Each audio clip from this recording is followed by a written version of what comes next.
Queria que você falasse um pouco sobre esses eventos adversos que são mais frequentes utilizando agonista de receptor do GLP-1 e também em relação à tisepatida. Tem diferença entre eles em relação à ocorrência desses eventos gastrointestinais? Então, isso é também assim, numericamente, pegando estudo clínico, a gente vai ver que o perfil de efeito colateral é muito parecido, né? Assim, a maioria dos efeitos colaterais são efeitos gastrointestinais.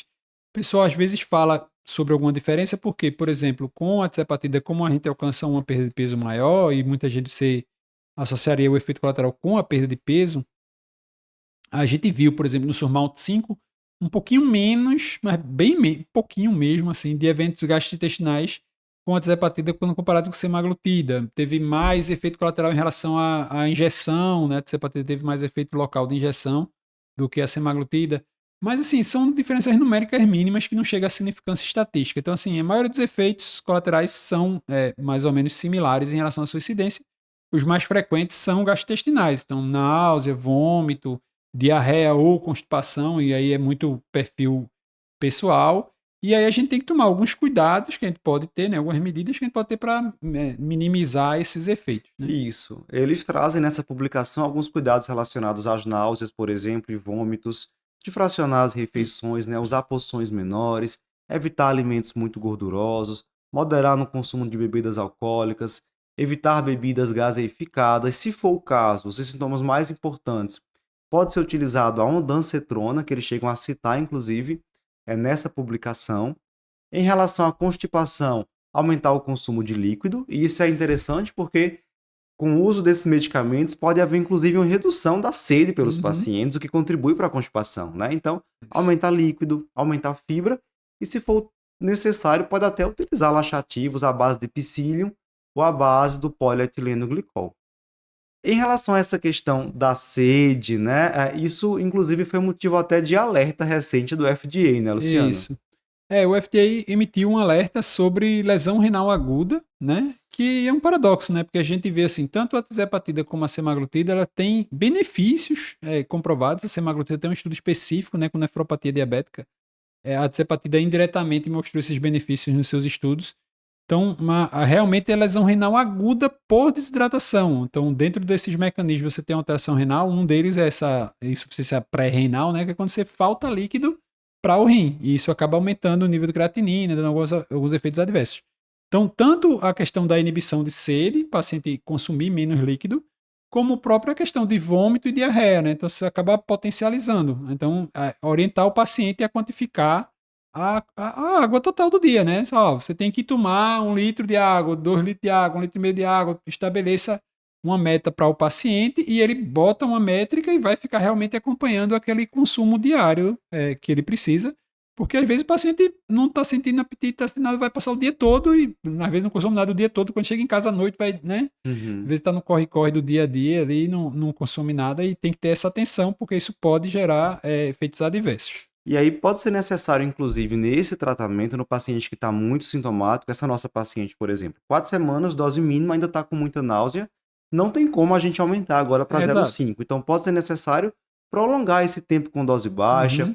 às vezes voltar um pouco na dose que o paciente estava utilizando, para tentar evitar uma possível suspensão, né? Eles chegam a citar aqui que 6 a 10% dos pacientes usando esses medicamentos nos grandes estudos interrompem e descontinuam por efeitos adversos, mas um dado que eles trazem também é que em estudos de vida real, cerca de 53% das pessoas É. interrompem os medicamentos assim no período de um ano. Por Então, que essa diferença tão grande entre os dados de estudos clínicos e a interrupção em trials, estudos de vida real?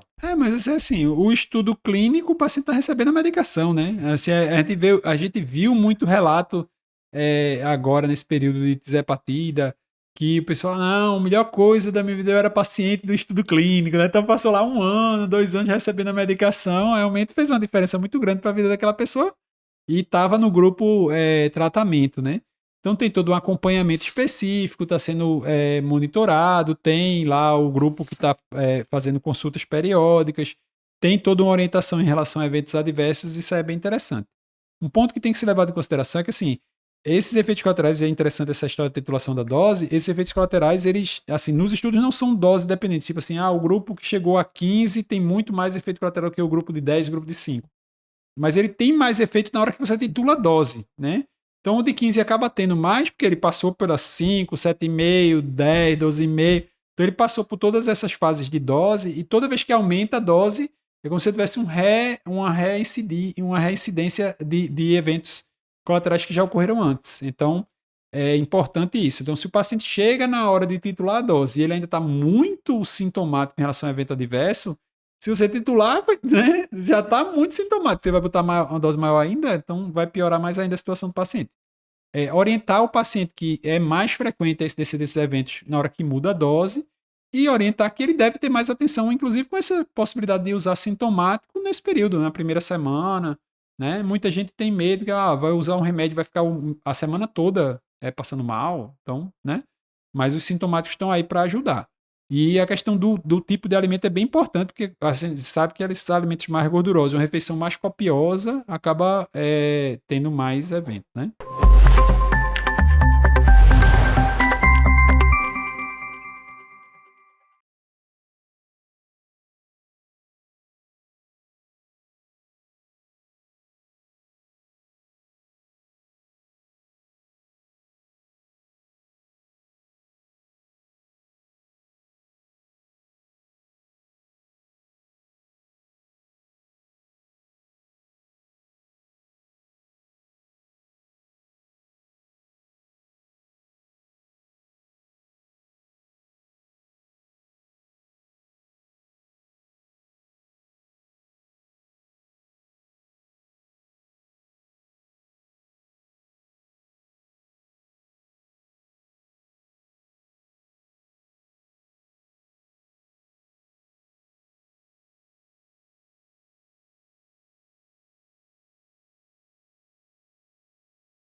Bem, Luciano, como a gente discutiu até aqui, uma das preocupações no paciente que está fazendo uma terapia à base de incretinas para obesidade ou para diabetes é justamente em relação à perda de massa magra. Quais cuidados nós devemos ter em relação à atividade física e dieta nesses pacientes que estão utilizando semaglutida ou tirzepatida? Então, acho que o principal é orientar que deve ser mantido a atividade física ou até estimulado, se esse paciente antes não tinha uma prática de atividade física muito adequada, né? Então, aquele paciente que realmente você acha que ele é sedentário antes de você começar o tratamento, talvez fosse até um candidato a avaliar a composição corporal antes de começar, para você ter até uma noção melhor sobre como é a distribuição disso, tá? É muito importante porque você mantendo a atividade física, aquele número que a gente comentou antes na primeira parte, de 20 e 25% da perda de peso ser massa magra, se você mantém a atividade física, você consegue reduzir um pouquinho isso, né? Paralelamente priorizando proteína na dieta. E se você, ao contrário, não mantém atividade física, talvez até suba mais esse percentual de perda de massa magra. E aí a gente sabe que o metabolismo basal tem a ver com massa magra, que manter massa magra diminui o risco de recidiva de peso, de recorrência de peso. Então, acho que é muito importante a gente ter um foco aí, ter um direcionamento para essa questão da massa muscular. Acho que é bem Sim, interessante. perfeito. E na dieta manter uma alimentação saudável de modo geral, né? Assim, cada um vai ter uma É, estratégia nutricional que muitas vezes é definida ali com o nutricionista, mas aquelas orientações gerais de uma alimentação saudável nunca é demais reforçar. eu acho que a nutricionista o acompanhamento nutricional é fundamental, tá? Porque assim, tem algumas recomendações numéricas, né? Você manter ali 1,3 a 1,5, pelo menos, grama por quilo de proteína na dieta diária. Tem alguns textos que eles tentam simplificar, que bota ali 20 a 30 gramas de proteína por refeição. Se você for fazer a conta, é mais ou menos isso, né? Você botar 30 gramas vezes 3, daria 90 por dia. Se é Uhum. 1,3, já dá Uma para pessoa que boa pese parte. aí 70 Isso. quilos é exatamente isso. Exato. Então, assim, você simplificaria e que se você não consegue atingir isso com a dieta, você poderia lançar mão de suplemento mesmo, né? De tentar whey protein, tentar alguma coisa assim. Lembrar que o whey protein tem mais de um tipo, né? Tem a história do concentrado, do hidrolisado. Às vezes o paciente começa a cortar muito a história de lactose e começa a fazer intolerância, porque a gente sabe que quanto menos você se expõe, mais acaba tendo Uhum. problema, né? No longo prazo. Então, tem que ter esse cuidado às vezes, porque como esses pacientes às vezes fazem, não tolera bem o whey protein, tem diarreia, é um alimento osmótico, né? Vai ter aquela sensação de empachamento, vai ter às vezes alguns efeitos colaterais. Esses pacientes usando GLP-1 às vezes não toleram bem.